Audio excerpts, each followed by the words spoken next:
नमस्कार दर्शकों, स्वागत है आप सभी का आपके अपने खास कार्यक्रम बैक टू नेचर में। आज हम इस कार्यक्रम में बात करने वाले हैं कोलाइटिस के बारे में।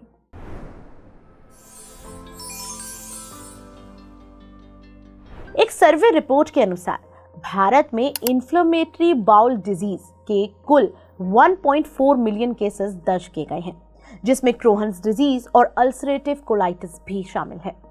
आखिर क्या है कोलाइटिस, इसके सिम्टम्स और कॉजेस क्या हैं, नेचुरोपैथी के माध्यम से इसे कैसे ठीक किया जा सकता है, इसी पर आज हम चर्चा करने के लिए हमारे साथ स्टूडियो में मौजूद हैं health expert naturopath doctor Rajni Duggal ji. तो चलिए मैम का स्वागत करते हैं।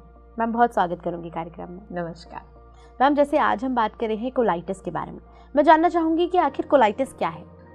कोलाइटिस, अब अगर हम सिंपल वर्ड्स में बात करें, क्योंकि इम्पॉर्टेंट ये है कि लोग समझें, इंस्टेड कि आप टर्मिनोलॉजीज पे जाएं, लेकिन इसको समझें, इनके सिम्टम्स को समझें। तो कोलाइटिस बेसिकली क्या है, ये एक कॉन्स्टिपेशन का बिगड़ा हुआ रूप है। इसमें क्या है कि जो हमारी बड़ी आंत है, बड़ी आंत की जो इंटरनल मेम्ब्रेन होती है, जो म्यूकस मेम्ब्रेन होती है, उसमें इन्फेक्शन हो जाता है, इन्फ्लेमेशन हो जाता है, स्वेलिंग हो जाती है। तो क्या होता है कि उसको हम कोलाइटिस कहते हैं। तो ये एक कॉन्स्टिपेशन का बिगड़ा हुआ रूप है, और अगर इस पे समय रहते ध्यान ना दिया जाए तो ये बिगड़ते बिगड़ते अपने आगे आगे जो स्टेजेस हैं उसमें टर्न हो जाता है, और इसका लॉन्ग टर्म इफेक्ट बॉडी पर बहुत ही बुरा पड़ता है। तो इम्पॉर्टेंट है कि समझें कि कब हमको कोलाइटिस में सिम्टम्स आने शुरू हो चुके हैं। सिंपली ये आपकी बड़ी आंत के इंटरनल म्यूकस मेम्ब्रेन की इन्फ्लेमेशन को कोलाइटिस कहते हैं। जी, तो मैम जैसे इन्फ्लेमेटरी बाउल डिजीज कहा जा रहा है, जिसके अंदर कोलाइटिस आता है, मैं जानना चाहूँगी कि इसके टाइप्स क्या हैं। देखिए, जैसे जैसे इसकी स्टेज खराब होती है तो इसके अलग अलग टाइप्स आगे डेवलप हो जाते हैं। तो इसमें जैसे अगर बेसिक हम बोलें कि स्टार्टिंग में बोलते हो तो खाली एक म्यूकस का इन्फ्लेमेशन है, जिसमें कि आपके मोशन के पैटर्न्स चेंज हो जाते हैं, बहुत ज़्यादा इरिटेबल होने लग जाते हैं। लेकिन जैसे जैसे ये बढ़ता है तो इसमें आगे बहुत ही क्रॉनिक प्रॉब्लम्स आने लग जाती हैं, जैसे कि इसमें क्रोहन्स डिजीज़ हो सकती है, या इसमें अल्सरेटिव कोलाइटिस हो सकता है। बिकॉज जैसे अल्सरेटिव कोलाइटिस है तो उसमें वो एक उसका और ज़्यादा बिगड़ा हुआ रूप है, जो कि शरीर के ऊपर बहुत ही नुकसानदायक प्रभाव डालता है। तो बेसिकली हम एक बोलते हैं कि कोलाइटिस है तो म्यूकस इन्फ्लेमेशन में आ रहा है, और उसके बाद बिगड़ते बिगड़ते ये क्रोहन्स डिजीज़ या अल्सरेटिव कोलाइटिस में चेंज हो जाता है। दैट इज़ बिगड़ा है और ख़राब हो चुका है, ध्यान नहीं दिया है या समझ नहीं आ रही है तो बिगड़ रहा है। जी मैम, जैसे आप म्यूकस में बोल रहे हैं, तो जैसे आम जनता को समझने के लिए इसको कैसे समझा जा सकता है? जी हाँ, हम कोशिश करेंगे कि आप बिल्कुल इसको सिंपल समझने की कोशिश कीजिए कि सबसे पहले तो कॉन्स्टिपेशन का होना अपने आप में एक बहुत ही खतरनाक, हम उसको उतना सीरियसली नहीं लेते हैं, लेकिन कॉन्स्टिपेशन जड़ है बहुत सारी बीमारियों की। अब मान लीजिए कॉन्स्टिपेशन के बाद आपको कोलाइटिस होने लग रहा है, तो इसके सिम्टम्स क्या होते हैं कि आपको बार बार अर्ज होती है मोशन जाने की, और आपका पेट साफ नहीं होता। आप एक बार जाते हैं, आपको लगता है नहीं दोबारा जाना पड़ेगा। तो अगर एक बार में या दो बार में आपका स्टमक क्लियर नहीं हो रहा है तो वो कोलाइटिस की शुरुआत हो सकती है कि कहीं ना कहीं अंदर इन्फ्लेमेशन आ चुके हैं। इसके साथ साथ क्या होता है कि एक वीकनेस सी बनने लग जाती है, इरिटेबल आपका सिंड्रोम शुरू हो जाता है कि आपका जो स्टमक है वो आपको कंफर्टेबल नहीं लगता, ब्लोटेड लगता है, इरिटेशन होने लग जाती है, मोशन बार बार जाने से थकान होने लग जाती है, स्टमक क्लियर नहीं होता। तो इस तरह से बहुत सारे सिम्टम्स हैं जो कोलाइटिस के साथ जुड़े हुए हैं। बाद में जैसे जैसे ये बिगड़ता है तो क्या होता है कि आपके स्टमक के अंदर, खास तौर पे बड़ी आंत के अंदर, सारे के सारे जो इन्फ्लेमेशन है, सूजन जो अंदर आ जाती है, तो उस सूजन को धीरे धीरे वो छालों में या अल्सर्स में चेंज होने लग जाती है। तो शुरू में अगर हम बोलते हैं बेसिक कोलाइटिस है तो आपको स्टूल्स की प्रॉब्लम, कभी डायरिया, कभी कॉन्स्टिपेशन, कभी डायरिया, कभी लूज स्टूल्स आ रहे हैं और कभी कॉन्स्टिपेटेड लग रहा है, तो वो तो एक शुरुआत है। लेकिन बाद में क्या होने लगता है कि आपकी जो स्टूल्स के साथ, मतलब मोशन पास करने के साथ, उसमें म्यूकस आने लग जाता है, कई बार ब्लड आने लग जाता है, और कई बार पस आने लग जाती है, और इट बिकम्स वेरी पेनफुल। तो ये कोलाइटिस का जो स्टेटस है वो अंदर अंदर आपको एक गहरी वीकनेस में लेके चला जाता है। तो ये सिम्टम्स हैं कि ये कोलाइटिस है। मैम जैसे आपने लास्ट बताया कि इसके सिम्टम्स हैं कि कुछ ब्लड आ जाना, और भी कई सिम्टम्स आपने बताया, मैं जानना चाहूँगी इसके और क्या क्या सिम्टम्स हैं ताकि आम जनता जो है वो उसे समझ सके। हाँ जी, इसके सिम्टम्स हमारे को नहीं पता चलते हैं, इसलिए जानना बहुत ज़रूरी है कि ये कोलाइटिस की शुरुआत है। सबसे पहले बात तो इस चीज़ को समझ लीजिए कि कॉन्स्टिपेशन का बिगड़ा हुआ रूप है कोलाइटिस, और उसके बाद आगे जो स्टेजेस आ जाते हैं। सिम्टम्स में क्या होता है, एक तो आपका जो पेट है वो ऐसा लगता है जैसे उसमें गैस भरी हुई है। आपका पेट साफ़ होता है, मतलब लार्ज इंटेस्टाइन क्लियर करते हैं, लेकिन आपको बार बार ऐसा लगता है कि पेट साफ़ नहीं हुआ।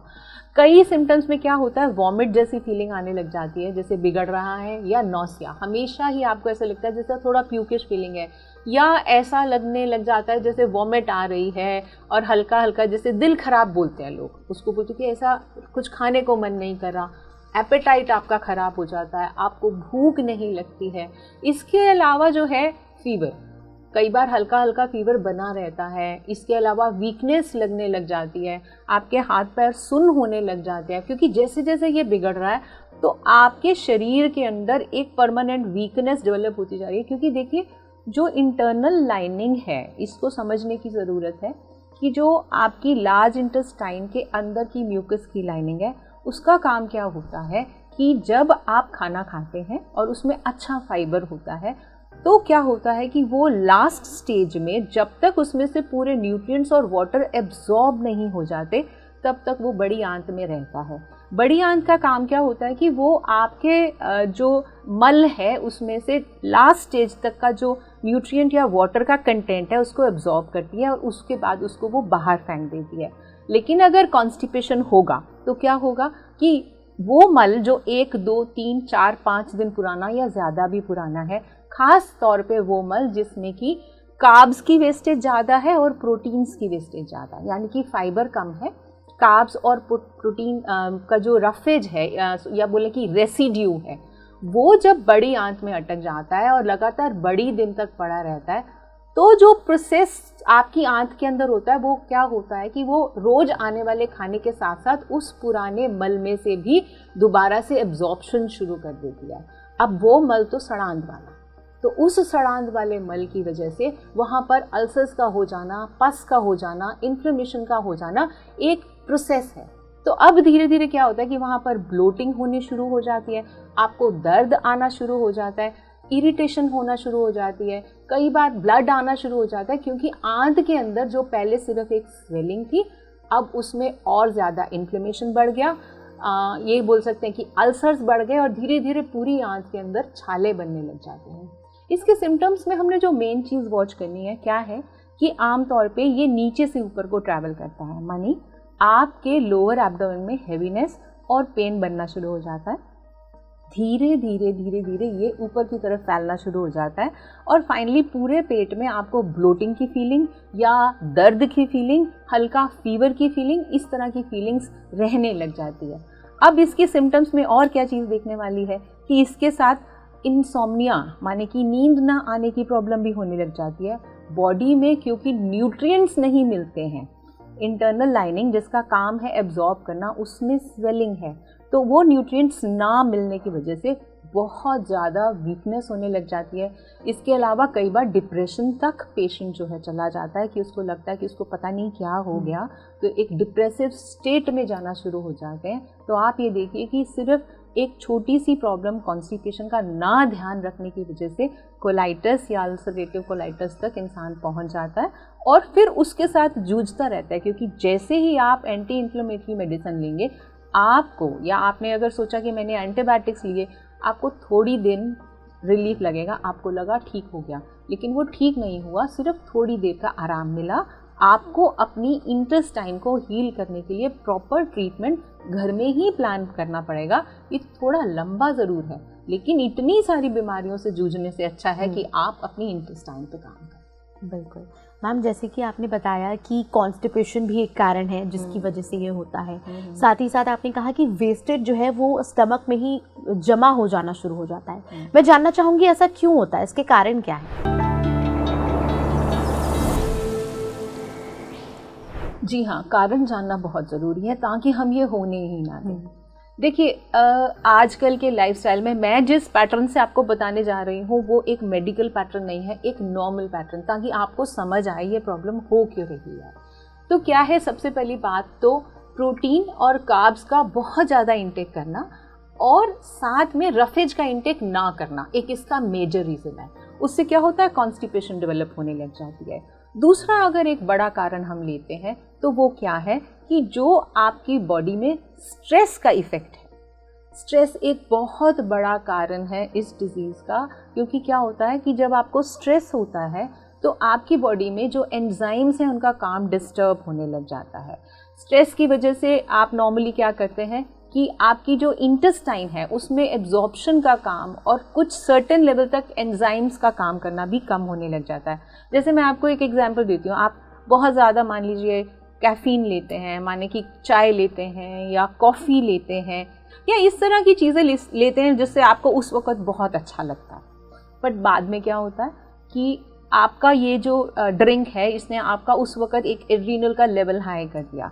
हाई एड्रीनल लेवल से जो एड्रीनल का हार्मोन है वो क्या करता है कि अंदर जाके प्रोटीन को, आपकी इंटेस्टाइन के अंदर जाके प्रोटीन को डैमेज करता है और धीरे धीरे आपकी अंदर की इंटरनल लाइनिंग जो है वो ख़राब होने लग जाती है, due to alcohol, due to caffeine, due to very spicy food, या बहुत ज़्यादा चाय कॉफ़ी का इंटेक ले लेना या बहुत स्पाइसी तला हुआ खाना लेने से ये प्रॉब्लम्स आने लग जाती हैं। तो आप प्लीज़ अपने खाने का बहुत ध्यान रखें। और जैसा मैंने बोला कि एक पेंटोथेनिक एसिड B5 की डेफिशिएंसी की वजह से भी ये प्रॉब्लम बहुत ज़्यादा होती है, और ख़ास तौर पे ये जो एसिड है B5 अगर हम जिसको बोलते हैं, ये आपकी बॉडी में प्रोटीन को, कार्ब्स को मतलब डाइजेस्ट करने में हेल्प करता है, और इसकी डेफिशिएंसी एक बहुत बड़ा कारण है कि जिसमें ये आपकी कोलाइटिस का प्रॉब्लम होने लग जाता है। तो इम्पॉर्टेंट ये है कि स्ट्रेस से दूर रहें, कोशिश कीजिए। ये स्ट्रेस एक बहुत ही बड़ा कारण है जो बॉडी को डिप्लीट कर देता है B5 से, और आगे जाके क्या होता है कि B5 के डिप्लीशन से आपका एड्रीनल जो है और डाउन हो जाता है, क्योंकि एड्रीनल की एक्टिविटी में इसका बहुत काम है। तो जैसे जैसे एड्रीनल, आप विशियस सर्कल में फंसते चले जा रहे हैं, तो इस चीज़ का ध्यान रखिए। पानी ज़्यादा पीजिए, रफेज ज़्यादा खाइए, मानिए फुजला ज़्यादा खाइए, फ्रूट्स ज़्यादा लीजिए। हम लेटर ऑन अभी आपको बताएंगे कि क्या क्या फल आप ऐसे ले सकते हैं जिसकी वजह से ये प्रॉब्लम ना हो। तीसरा कारण है इसका एलर्जी। फूड एलर्जी जो है, किसी भी टाइप के फूड से आपको एलर्जी हो सकती है जिस वजह से ये डिजीज़ डेवलप हो सकती है। और इसके अलावा ओवर मेडिकेशन, क्योंकि बार बार अगर इन्फेक्शन हो रहा है स्टमक का, आप बार बार दवाइयाँ ले रहे हैं, तो वो एंटीबायोटिक एक कारण बन सकता है आगे फर्दर और ज़्यादा इन्फेक्शन का।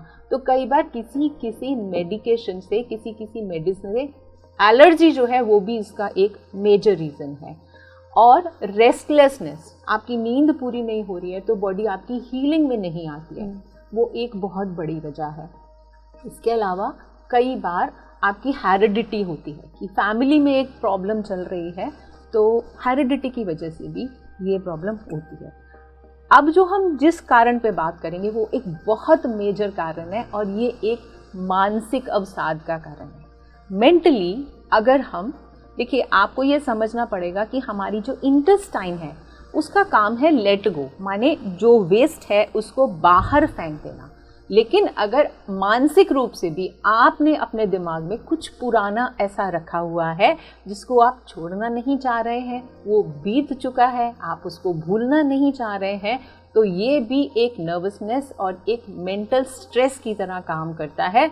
और आपको मालूम है कि जो ज़्यादातर डिजीज़ होती हैं वो स्ट्रेस माने एक मेंटल स्ट्रेस की वजह से होती हैं। मतलब आपने कुछ ऐसा सोचकर होल्ड कर लिया और वही बॉडी कर रही है, गंदगी को फेंकना नहीं चाह रही। तो ये एक बहुत बड़ा इमोशनल फैक्टर है कि कोलाइटिस बढ़ता जा रहा है। लोग पुरानी बातों को भूलना ही नहीं चाह रहे हैं, छोड़ना ही नहीं चाह रहे हैं, और इस तरह से लोग देखते नहीं हैं लाइफ को कि हमारे दिमाग में आने वाला हर विचार हमारे शरीर पर प्रभाव डालता है। इसलिए हम बोलते हैं कि मेडिटेशन ज़रूर कीजिए। तो ये एक बहुत बड़ा कारण है जिसको लोग नहीं समझ पाते कि प्लीज़ आप अपने दिमाग को रिलैक्स लीजिए। दूसरा क्या होता है कि हम कई बार ऐसे सोच लेते हैं, अगर हम बोलें कि आपने सोच लिया ये चीज़ ऐसे होनी है और वो वैसे नहीं हो रही है, तो वो एक रिजेंटमेंट आपके अंदर जो रहती है वो आपके डाइजेशन पे बहुत बुरा प्रभाव डालती है, एसिड्स को बढ़ा देती है, तो उस वजह से ये प्रॉब्लम्स अंदर आने लग जाती है। तो आपकी फिजिकल प्रॉब्लम, आपकी भोजन से रिलेटेड माने आपकी लाइफस्टाइल की प्रॉब्लम और आपकी इमोशनल प्रॉब्लम और इसके अलावा रेस्ट, ये सब चीज़ें मिलकर कोलाइटिस को जन्म देती है। शायद इसलिए कोलाइटिस बढ़ता जा रहा है कि हमारी नेक्स्ट जनरेशन अपने मेंटल रेस्ट पे काम नहीं करती। बिल्कुल मैम, जिस तरह आपने हमें बताया कि क्या क्या कारण जो हैं हो सकते हैं, मैं जानना चाहूँगी मैम कि हम इसको, क्योंकि हमारे शो का नाम बैक टू नेचर है और हम इसको घर में ही किस तरह नेचुरल तरीके से अपनी किसी भी बीमारी को ठीक कर सकते हैं, इसके बारे में जानते हैं। मैं जानना चाहूँगी कि कोलाइटिस जैसी बीमारी जो लिंक्ड है कॉन्स्टिपेशन से, कम फाइबर खाने से और इस तरीके की चीज़ों से, किस तरह नेचुरली हम उसको ठीक कर सकते हैं?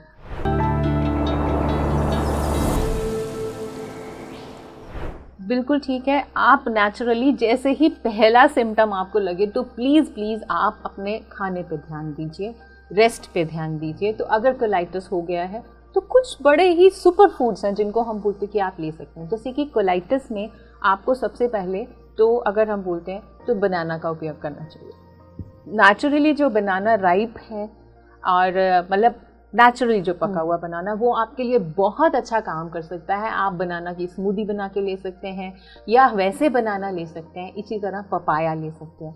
वो सारे खाने जो आपकी इंटेस्टाइन को राहत दें, इन्फ्लेमेशन को कम करने में हेल्पफुल हो और इसके साथ साथ रफेज दें, फाइबर दें। तो banana is a very good food for people जो लोग कोलाइटिस को फेस कर रहे हैं। इसके अलावा पपाया ले सकते हैं, पपाया भी बहुत अच्छा है। इसके साथ साथ आप ले सकते हैं बॉइल्ड एप्पल। अगर एप्पल को बॉईल करके पल्प बना के उनको दिया जाए तो ये आपके इंटेस्टाइन के अंदर राहत देने की कोशिश करेगा और ये एक बहुत ही अच्छा सुपर फूड है। इसके अलावा हमको दिन में 2 बार दही लेना है। थोड़ा सा दही, उसको थोड़ा पतला करके, और आपको दिन में 2 बार दही का उपयोग करना है। और क्या क्या हम ले सकते हैं? इसके अलावा ले सकते हैं हम कोकोनट वाटर। कोकोनट वाटर आपके लिए बहुत अच्छा है। आप कोकोनट वाटर लेंगे तो आपको अंदर राहत मिलेगी। साथ साथ में जो भी आप खा रहे हैं उसको प्लीज़ बहुत अच्छे से आराम से चबा कर खाइए। देखिए, जब हम खाना खाते हैं तो क्या होता है कि जो हमारे मुंह के अंदर डाइजेस्टिव जूसेस हैं, एंजाइम्स हैं, जब तक खाने के अंदर वो नहीं मिलेंगे तब तक हमारे अंदर डाइजेशन प्रॉपर नहीं हो सकता। तो जब आप खाने को एक रिचुअल की तरह लीजिए कि मैं ये खाना खाने बैठा हूँ और इससे मुझे बहुत अच्छा रिजल्ट मिलने लगा है। आपकी मन की अवस्था खाने के साथ जुड़ी होनी चाहिए, ना कि फ़ोन, टीवी या बाहर किसी चीज़ के साथ। तो आपके वो जूसेस प्रॉपर प्रोड्यूस होंगे। आप बहुत आराम से चबाकर खाना खाएंगे तो डेफिनेटली आपको रिलीफ मिलने लग जाएगा। इसके अलावा अगर हम बोलते हैं तो इसमें ब्लूबेरीज़ बहुत काम करती हैं। आप ब्लूबेरीज़ का सेवन कर सकते हैं। अपने खाने में आप चावल और दही का कॉम्बिनेशन यूज़ कीजिए। और इसके अलावा स्प्राउट्स, ये जो सारे फूड्स मैं बता रही हूँ ये कोलाइटिस में बहुत हेल्प करते हैं। इसलिए इन सबको आप ज़रूर ध्यान रखें कि जैसे कि दही चावल बहुत अच्छा रिज़ल्ट देंगे। आप दलिया खा सकते हैं, दलिया आपके लिए बहुत अच्छा है। ओट्स का इस्तेमाल कर सकते हैं, ओट्स भी आपके लिए बहुत अच्छे हैं। बहुत सारी वेजिटेबल्स डाल के आप दलिया या ओट्स बनाएं और इसका सेवन करें तो ये आपको बहुत फ़ायदा देगा। इसके अलावा हम बोले तो स्प्राउट्स, सीड्स के स्प्राउट्स और दालों के स्प्राउट्स बहुत काम करते हैं अगर आप वो खा सकें तो। अगर आपको गेहूँ भी स्प्राउट करके खा सकें तो उसमें भी क्या होता है कि ये आपको बहुत हेल्प करता है। बिकॉज़ हमको ना ओमेगा 3 की भी ज़रूरत है जो हमारी अगर फूड में हम ऐड ऑन करते हैं तो वो अंदर एंटी इन्फ्लेमेशन का काम करते हैं। तो एंटी इन्फ्लेमेशन रहेगा तभी अंदर स्वेलिंग कम होएगी। आंतों को कम जोर लगाना पड़ेगा। अंदर की म्यूकस लाइन में जैसे जैसे इन्फ्लेमेशन कम होगा, स्वेलिंग कम होगा, धीरे धीरे आपका एनर्जी लेवल बेटर होने लगेगा। क्योंकि जब तक आपकी आंतें उसमें से पूरी तरह से सोखेंगी नहीं, आपको एनर्जी मिलेगी कैसे? तो वो वीकनेस बढ़ती ही चली जाएगी अगर आप डाइट में न्यूट्रिशियस फूड नहीं लेंगे। तो आपने जैसे देखा ये सारी चीज़ें जो हमने अभी आपको बताई, अगर आप रेगुलरली इन चीज़ों का प्रयोग करते हैं खूब सारी हरी सब्जियां खाइए, जितनी ज़्यादा खा सकेंगे, खासतौर पे पत्तेदार सब्जियां जैसे कि पालक है, इन चीज़ों का इस्तेमाल कीजिए। अच्छे से पका के खाएं।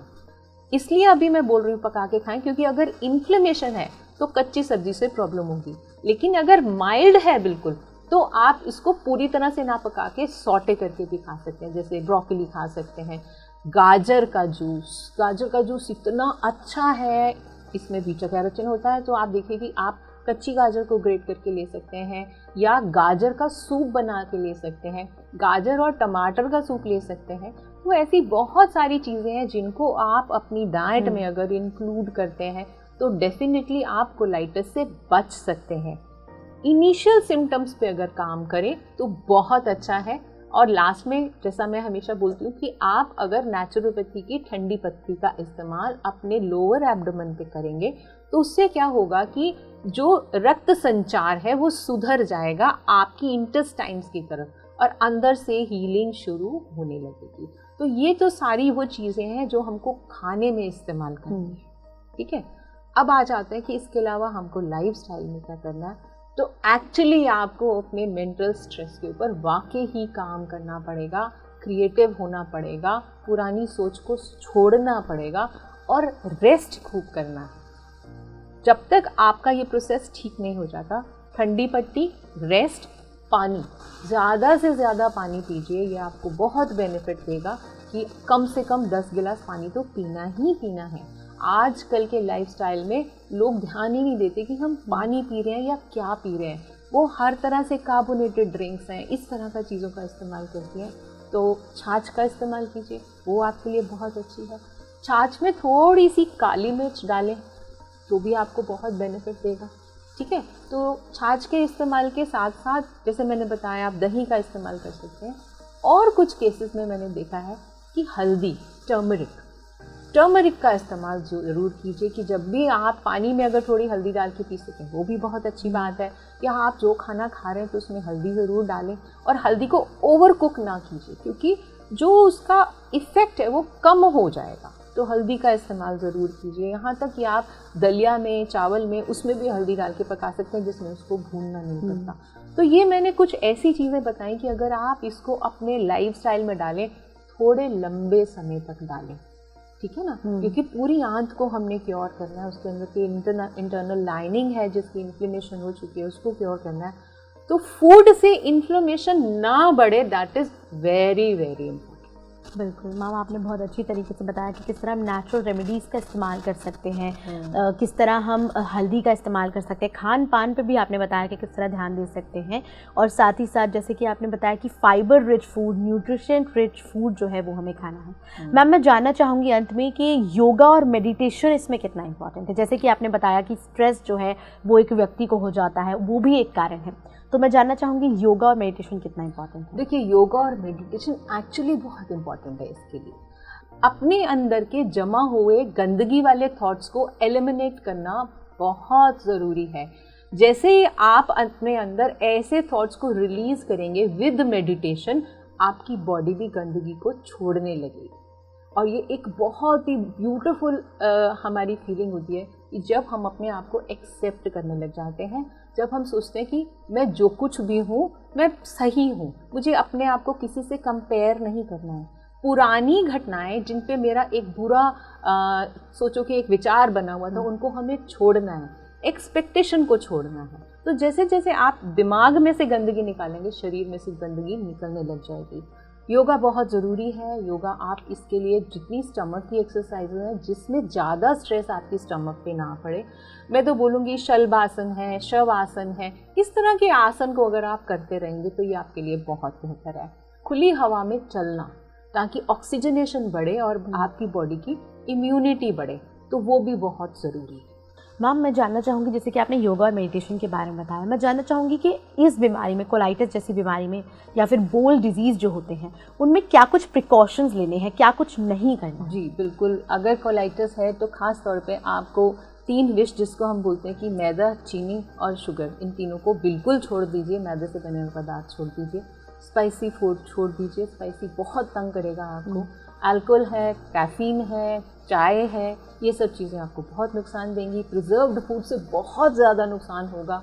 और इसके अलावा एरिएटेड ड्रिंक्स को पूरी तरह से छोड़ना पड़ेगा, स्पाइसी फूड्स को छोड़ना पड़ेगा। तो जितने भी ऐसे पदार्थ हैं जो आपकी आंतों में हलचल ज़्यादा मचाते हैं, उनको पूरी तरह से छोड़ दीजिए, तो आपको बहुत जल्दी रिजल्ट मिलेगा। बिल्कुल मैम, आपने हमें बताया किस तरह ठीक किया जा सकता है बीमारी को और साथ ही प्रिकॉशंस किस तरह लिए जा सकते हैं।